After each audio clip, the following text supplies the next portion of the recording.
The floor. Okay. All right. So it's my turn. It's your turn, friend. Thank you. Thank you so much. Hi, everyone. My name is Honey, and I am an alcoholic. And if there are any specialists, I'm also an addict. And I just love, first of all, Kirsten, thank you so much for taking the meeting. And I do rarely have I ever said no to my sponsor, who is Jay Westbrook. A lot of you know Jay. Jay has been my sponsor since August 9th of 1997. My sobriety date is January 13th of 1997.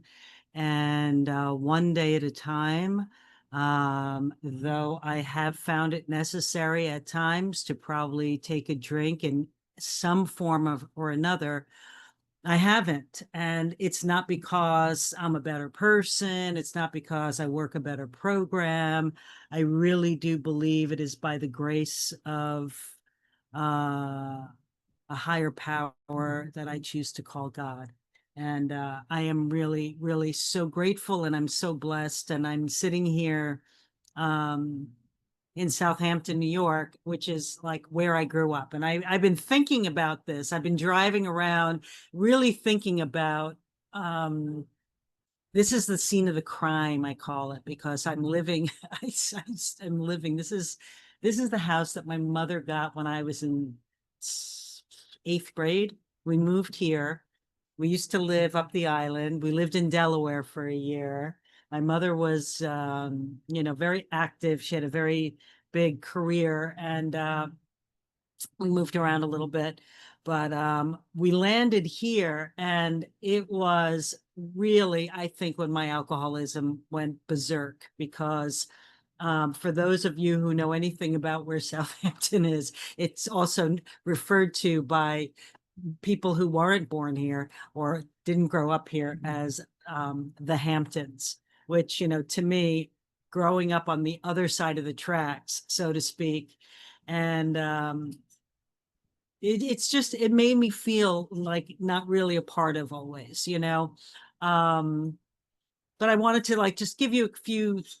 I do want to say there are so many people on this meeting, and so I have no doubt that there are people who are returning, people who have relapsed, people who may be in their first sobriety. And I just want to say, welcome to Alcoholics Anonymous. You don't ever have to drink or use again, one day at a time. And today, everybody who is on this meeting, all 143 people, we have the same amount of time. I mean, I'm on the East Coast. I got up about 6:30, 6:50, if I'm telling the truth. So if you were up before me, you got more time than me, right? And but time can really be a tool sometimes that we use against ourselves. So I have no doubt that there are people on this meeting who are also suffering, suffering with whatever it is. And I want to tell you that what's really wonderful is that in Alcoholics Anonymous, we don't care if you're black, white, gay, straight, male, female, other, how you identify, if you are only an alcohol drinker, or if you never really drank alcohol, we don't really care. We don't care if you're, who you voted for. We don't care if you're for the war or against the war, as Jay always says, or you're sitting here going, what war? And I'll tell you, because there was no bigger war than the war that I had with myself and with drugs and alcohol. And I don't mean to offend anybody to speak about those other things, but I definitely started at the ripe old age of 12, smoking some of that stuff that my friend's brother had. And, we stole it and just did that on a daily basis. And I was in seventh grade. And, I am a mother of, my daughter is now 36 years old. So if you're doing any of the math, I'm 28 and a half years sober. And so my daughter, it was, she was there for the last 7.5 years of my drinking, 7+ years. Um, it's June 28th today. Anybody who's celebrating, I know Betty is celebrating. Congratulations on 42 years. That's freaking awesome. And congratulations to anybody else who's celebrating. If you're in LA or on the East Coast, West Coast, you're going to call it a birthday, and everywhere else we call them anniversaries. And now that I'm here, I transplanted back home to Southampton during the pandemic, and was invited to stay by my parents, my mother and my stepfather. But I also realized, especially with the news and the things that were going on, especially in New York and Los Angeles, that there was fear. There was fear for them about,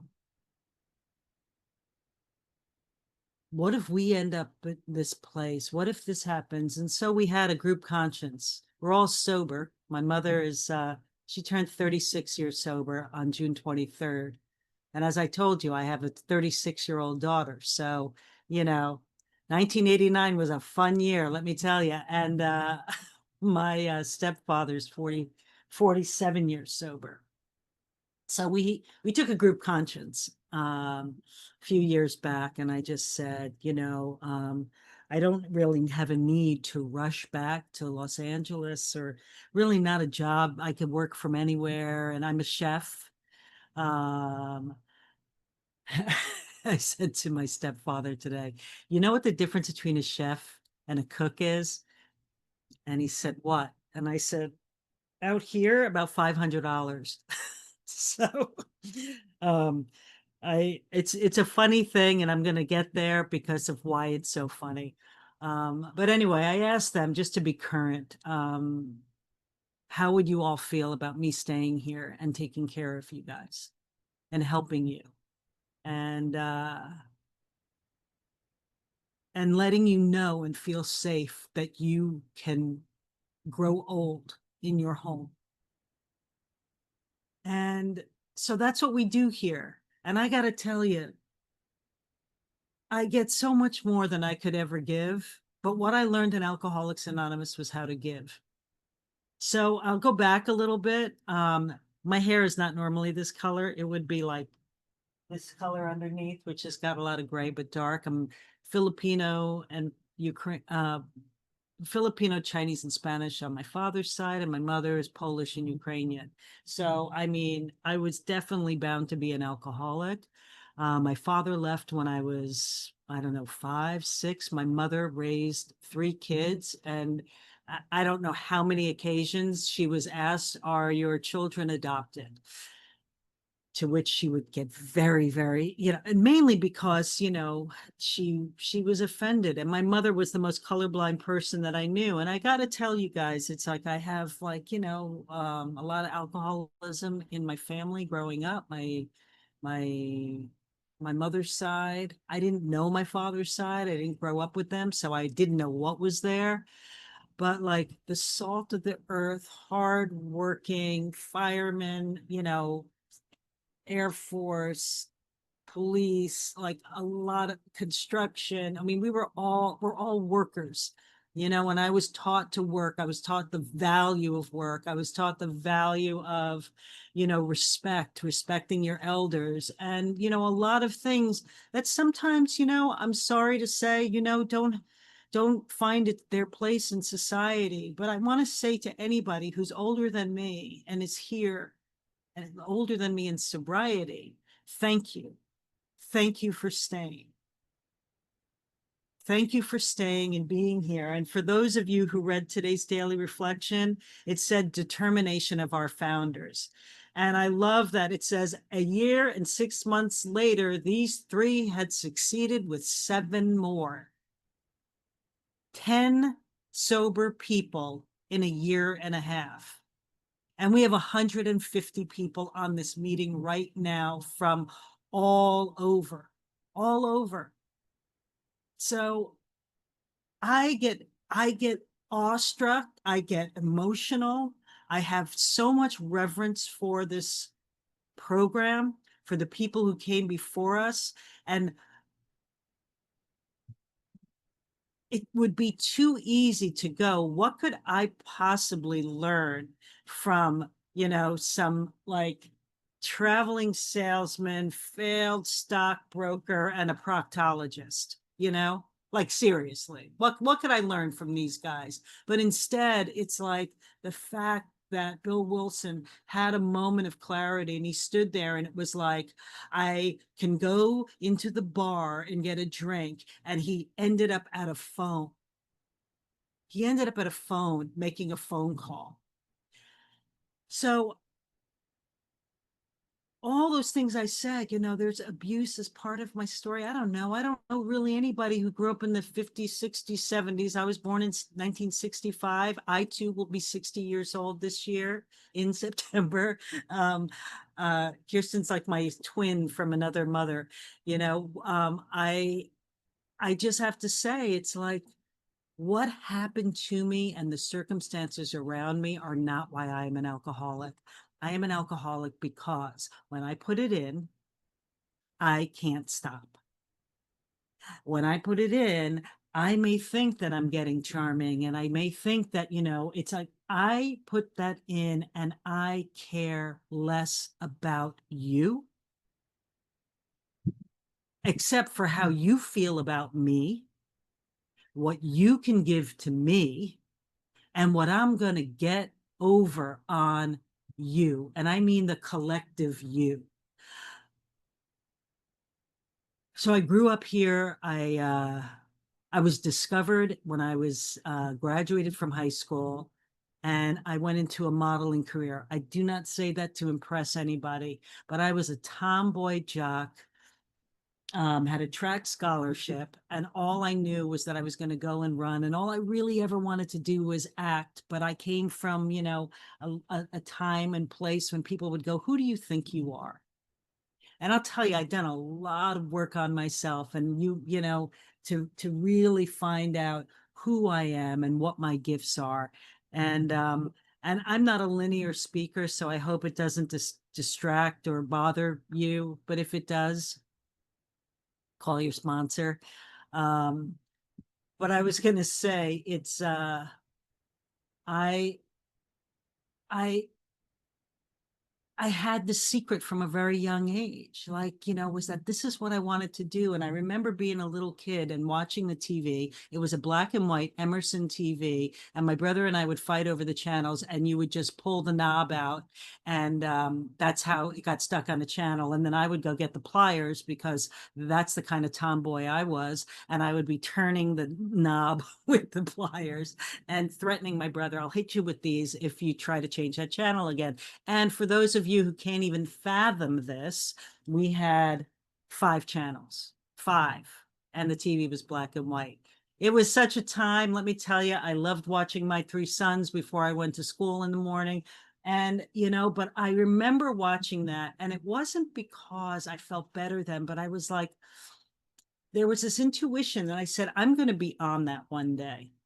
So I'm going to tell you guys all the stuff about me that's not to impress you, but it's that everything I ever thought I wanted to do or I wanted to be, I achieved a lot of it. And when one does that in their life and you're left feeling empty and shameful and godless, I'm going to tell you that for me was my bottom in Alcoholics Anonymous. It was, I mean, before alcohol, my alcoholism was a spiritual bankruptcy where I did not know who the person was looking back at me in the mirror. And when I looked in the mirror, I had so much shame, and shame, feeling bad about who you are, as opposed to guilt, which I also had plenty of, which was feeling bad about something you've done. And so some of the things I had done were um, I was a teenager, most of the time when I did my fourth step and I was writing, my sponsor would say, there are things that you don't have a part in that happened to you when you were a kid. But some of the things that I did that I carried on after into my 20s was the punishing part and punishing my mother for not being there. And I left. I didn't get what I needed here. I lived at my best friend's house, right? But I was the kid, the bad one, and I got people drinking, and I was the Ferris Bueller. And here at my mom's house, when she was out of town, if she didn't say don't have a party, it meant it was on. I passed a coffee can at school. It was kegs in the garage, and it was a full-on party. If she said don't have a party, it was a small gathering, about 20 people, and and it was just like that. But I was one of those people who never thought that my drinking and using hurt anybody but myself. And that is just one of the biggest lies. One of the biggest lies I have found is that I robbed you of me and I robbed me of you. How I didn't get to spend time maybe with my family, how I maybe wasn't present for my younger sister. And I will tell you, I want to fast forward to, like, I got married when I was 20 years old to a Frenchman, God bless him, marrying into my alcoholic family. I wasn't, I would not be sober for another 11 years. And my mother would not be sober for another, let's see, six. So he really got the best of us, my family. And when we had been married for a little bit, I my mom's friend, my mother's best friends came to me. I was actually I was my daughter was 2 weeks old, and they said we want to do an intervention on your mother. And again, this was 1989. There was no TV show on it. I mean, we didn't have cell phones unless you had the brick. And it was, I'd never heard of Alcoholics Anonymous. I had never heard of rehab or any of these things. It wasn't plastered on magazines or on TV or anything else. So I was like, okay, right, whatever. And it took about 6 weeks to orchestrate this intervention. And on June 23rd, we had this moment. And I was able to say to my mom, look, if you don't get help, you won't see me or your granddaughter. And I meant it. My mom, God bless her, she's a real broad from New York. Some of these fellas would just get such a kick out of her, but she was just like, so does that mean that there's no lunch? We told her it was a luncheon that we were going to. And when the interventionist said, do you want to hear what your kids have to say? They're worried about you. She said, well, I didn't drive here, so what am I going to do? And I am grateful to the people who came to me as the head of the family to get my brother and my sister enrolled and to get all my mother's friends enrolled. So fast forwarding, that was where my alcoholism went full tilt, because you got to be effing kidding me. I've got this 3-month-old child and a husband, soon to be my future ex-husband, this business that I'm running in Manhattan, and now I've got a mom in rehab. Well, what unraveled from there was me drinking on a near daily basis. And I remember I had a nanny at the time for my daughter, and I remember her saying to me, you just got to believe, ask God for help. And I was just so overwhelmed. And I share this because it's so important to remember these particular bottoms in my life. And it was, I don't think that God is going to just reach down a hand from the sky and make things better. So that tells you everything you need to know about the kind of alcoholic I was, that I had the power. I had the power to earn, I had the power to take care of. And if I fast forward from there, and I don't want to miss the blip of leaving my ex-husband for my first girlfriend, who was um she was British. So I just, it may be missed upon most people here, but to leave a French Parisian husband for a British woman was probably like one of the worst things I could do. We ended up, I'm friends with both of them today. I'm with neither. And I shared a total of, I think, I don't know, 13 years of my life with the two of them. Um, when I hit my bottom in 1997, it was January 12th, and I was in a new relationship. And as this person was getting ready to walk out the door, after I had shared my travels for the previous 12 days, um, she said, I really have never loved anyone as much as I love you, and I've never been hurt by someone as much as you. And the kind of a-hole I was, I thought, I find that really hard to believe. I did not say that.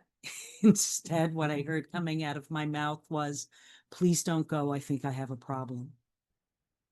Because the last year and a half, I had crossed every line I swore I would never cross. You know, my father was a cheat. And he did not show up for us. And I swore I would never be like him. You know, I had already started wheeling and dealing with my ex-husband for him to become the primary custodian of my daughter and me be the secondary, because it was interfering with my social life. I am not proud of that. I share that with you because I want you to know that from where I came, where I was then, I had a career in the modeling business, and you know, where I couldn't look anywhere and not see my face on a billboard, a magazine, on TV, for with like 50 commercials in 4 years. And I say that to you because that brought so much shame, because the lines between who that person was and what people perceived as successful was this bottomless pit of pitiful and incomprehensible demoralization. You know, money and success were my higher power. I took care of a lot of people, and I thought that was my sense of purpose. So now I want to talk about being sober. Thank God I had a therapist. Thank God that that woman who walked out the door, who I started a relationship with, had the good sense to say, I am not coming back to you. I I would say that I followed her, but I was like stalked her into some yoga classes. And I sat there and I did a lot of Kundalini yoga, which was really wonderful for detoxing. I would come out of breath of fire from a blackout. I'd be on the ground because there were so many toxins coursing through my body. I was a runner and I would run miles every day. I went to the gym a lot. I went to acting class, and I went to therapy. And I'm going to tell you, all of these were wonderful, wonderful pursuits. None of them were a cure for my alcoholism, all of which were so much better after I found Alcoholics Anonymous. My first 5 months were on my own, because I had a mother who was already sober and who had lost a lot, and who I took care of for a while. And don't you know, I had no problem telling her that. She was sending me cards. What she later said when I told her that I got sober was, I always prayed that one of you would get sober. And I was so offended, right? I was so offended, like, me, not your son, not your other daughter. You know, I'm the one who is blah, blah, blah. But what I had to learn was that my success, and I learned it. And let me tell you, I learned this in spades. When I got sober, it was like hitting a tree. For those of you who are physics majors, It was like hitting a tree driving 90 miles an hour. And I hit that tree, and everything in the car just kept on coming. All of my wreckage caught up to me because I will tell you, I was not a human being. I was a human doing, and I was doing enough and keeping just ahead of the wreckage of the IRS, the wreckage of bill collectors, the wreckage of exes, the wreckage of, like I said, pitiful and incomprehensible demoralization. At 6 months of sobriety, some sexual abuse that had happened to me as a child came back in vivid technicolor. It is not why I'm an alcoholic, but I share that because there are people, men and women, there are people on this meeting who have experienced similar PTSD and trauma that has come back. And for a long time, because those of you who know Jay Westbrook, my sponsor, you'll know that he had brutal abuse. That wasn't my story. So what I would do is I would listen to stories and hear, and I would go, well, mine wasn't as bad as hers. It certainly wasn't as bad as his. And I did this thing where I kind of gaslit myself and said, you know what? Stop your whining. I missed that the part where I didn't tell you that I grew up and I was Catholic. I went to Catholic school. And like I said, I mean, my mother is a blonde-haired, green-eyed Polish Ukrainian gal, and with these three little UNICEF kids. And I'll tell you, we went. I just never felt a part of, right? But I came in to AA, and nobody asked me, what do you do for a living?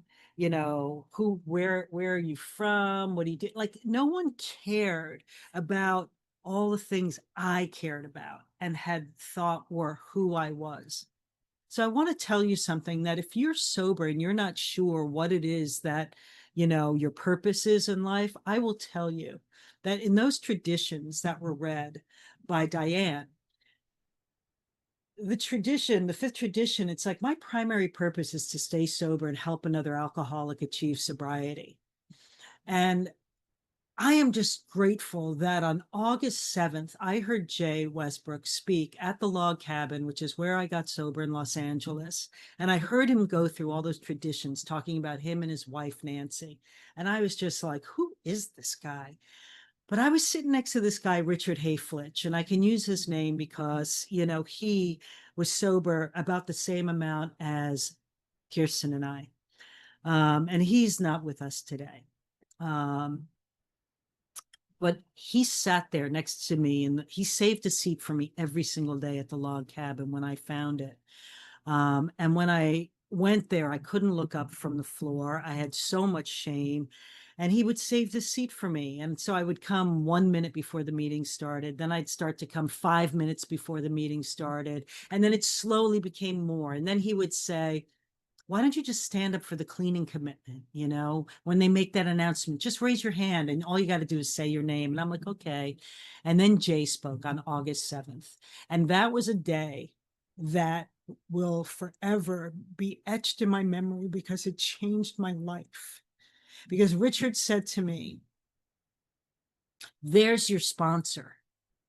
I didn't have a sponsor. I had a woman, Terry, who had been taken to Washington, D.C. for her TSA training, who had found me at a meeting. And after our second time of getting together, she said to me, I'm going to kick your ass. And I don't know about you guys, but my ass was kicked. It was kicked enough. I had done that enough. And I was not one of these people who was going to be rude to you. I hit a bottom where I was less than dirt, I just wasn't worthy. But I love that saying that I heard from one of the old timers there about the arrogant doormat syndrome. Like, I'm a piece of crap, but I'm all I ever think about. So I go up to Jay to thank him for speaking. And I said, Richard here says that you're my new sponsor. And he goes, oh my gosh, that is so sweet. What's your name? And here's my card. It says Westbrook and Westbrook. You can give a call and you'll get, my wife and I, Nancy. So I called him later and he said, I want you to write two things. What are you looking for in a sponsor? And what are you willing to do to stay sober?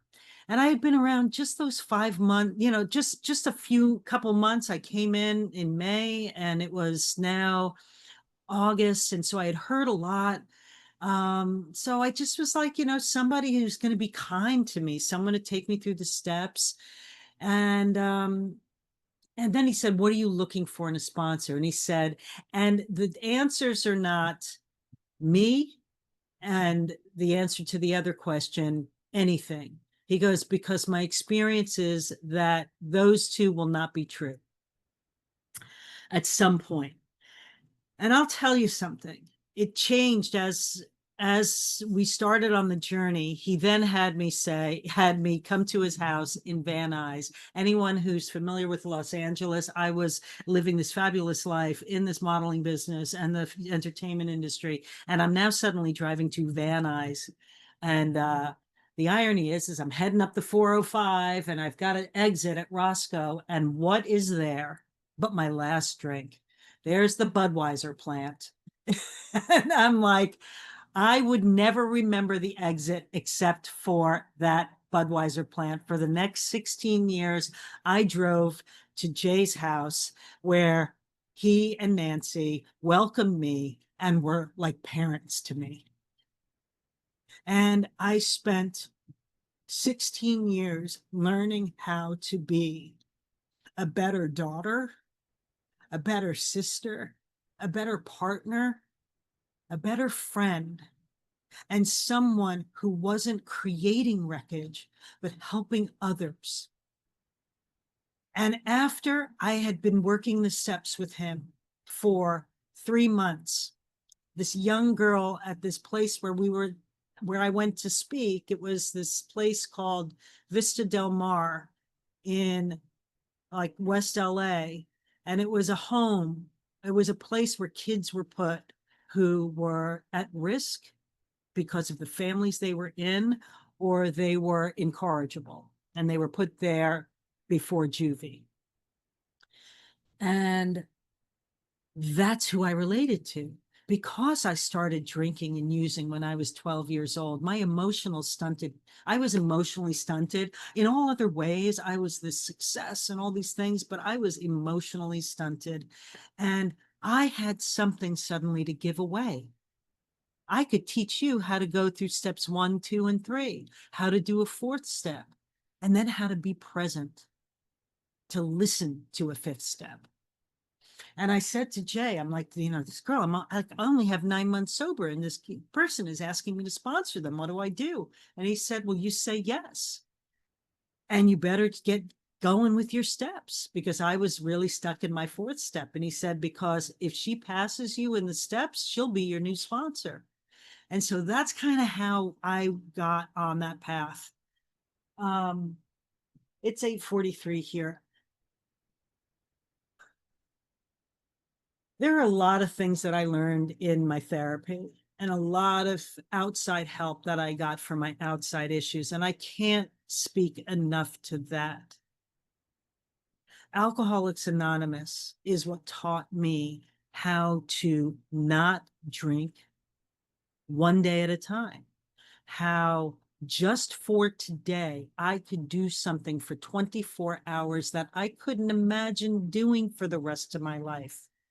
There's a great gal who was sober. She seemed like forever, Carrie White, and she's also not with us now. But I remember her saying, Alcoholics Anonymous taught me how to wear a bra and underwear. I mean, she was funny. She was a dish for you. I mean, she was a wonderful, amazing speaker, and died sober. But she said, and Sponsy calls me and says, I'm having a crappy day. And she'd say, the whole day? Like, what time did you wake up? What time is it now? You mean to tell me there's not 1 minute of this entire day that was not crappy? I'm trying not to swear, because sometimes, I am from New York after all, and a Long Island girl, and I love to swear like a truck driver. But I will just tell you that that's another thing. Reverence and respect. I know a lot of you know who Jay is. It's like Jay would never take credit for my sobriety. But what he did is he taught me some things and I wrote them down because when Nancy died and his sister-in-law showed up, as families are wont to do when people pass. I'm not speaking poorly of her because I loved her too. And people show up and they want to go through stuff and they want to take the silver and they want to da da da and all this other crap. And I always swear that will never be me. And may that never happen, right? But he called me one day because she was inside rifling through all of his wife's stuff. And anyone who knows him, just the most giving human being, right? So freaking amazing. And he said, is there anything that I have taught you over the past 16 years that you can share with me to help me right now? Because I can't reach my sponsor and I don't know what to do. And I just don't want to throw her out of my house or do this or say something terrible. And I said, well, I guess you have to treat her like the newcomer, you know, and show her mercy and compassion. And what Jay taught me was how to make the healing choice to forgive, and how I can't possibly imagine what she's going through, losing her sister, and what you had with Nancy is not in a jewelry box. It's not buried somewhere on the property. It's not any of those books. It's not that picture from her father. It's none of that stuff. What you have is in your heart, you know? What Jay taught me is what you think we love you for is what we love you in spite of. And conversely, what you think we love you in spite of is what we love you for. So I thought people loved me because of what I could do for them, how much money I made, what I did for a career. And as I told you earlier, I got sober and I lost everything. I lost everything. I went through bankruptcy. I've lost a parent. I've lost a brother. I have been married and divorced in sobriety. My daughter tried to take her life and she is now healthy and 36 years old. And I make living amends to her. I will tell you, I don't know how much, I'm trying to look at how much time, 8:48. It's important. This is called the Serenity Improvement Group. If you don't know what Serenity is emotional sobriety. That's what I think it is. Thank you, Kirsten. So when I came in, it was shoot out of bed, put your shoes on, get the kid out, da da da, do this. I was always doing. And today I wake up and I say to my dog, there are actually two dogs laying here, and I just have to show you there's one there and there's one here. And I just say, oh, good morning, let's stretch. And they just start stretching, right? And I just say, thank you, God. You don't have to believe in God. You don't have to use the word God. But a friend of mine, Jim Miller, he would say, God is love and love is a verb. So all I have to ask myself is, what would love do? What would love do in this situation when I, as an out, proud lesbian, gets yelled at or spit upon or things that other people who may be in fear, what is it that love would do? And love would pray for that person. That's what love does. I don't know a human being who is immune to suffering. that card I remember getting, pain is inevitable, but suffering is optional. I have so much Jayisms in my head. It's like swimming. I'm like, I jumped in the pool of Jay and I'm trying to find the best things that he gave me. But I will tell you, he'd say,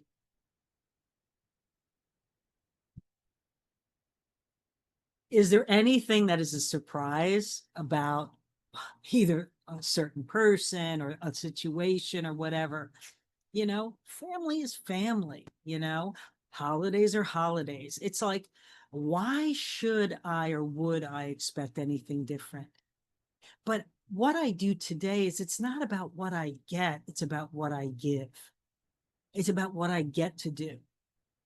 So I say this to you guys because that guy who left my mother for another woman and had seven kids before the three he had with my mother, um, called me before I got sober, but called me after that acting class. I truly believe the only reason I was ever in acting class was because I was in a class and this girl said to me, "Do you know a Michael Labrador is my last name?" And I said, "I don't know, maybe he's my brother." And she said, "It's just such an uncommon name." And I called him and I said, "Hey, you don't know me, but my name is Honey Labrador." And he says, "Little Honey?" And that was the year before I got sober.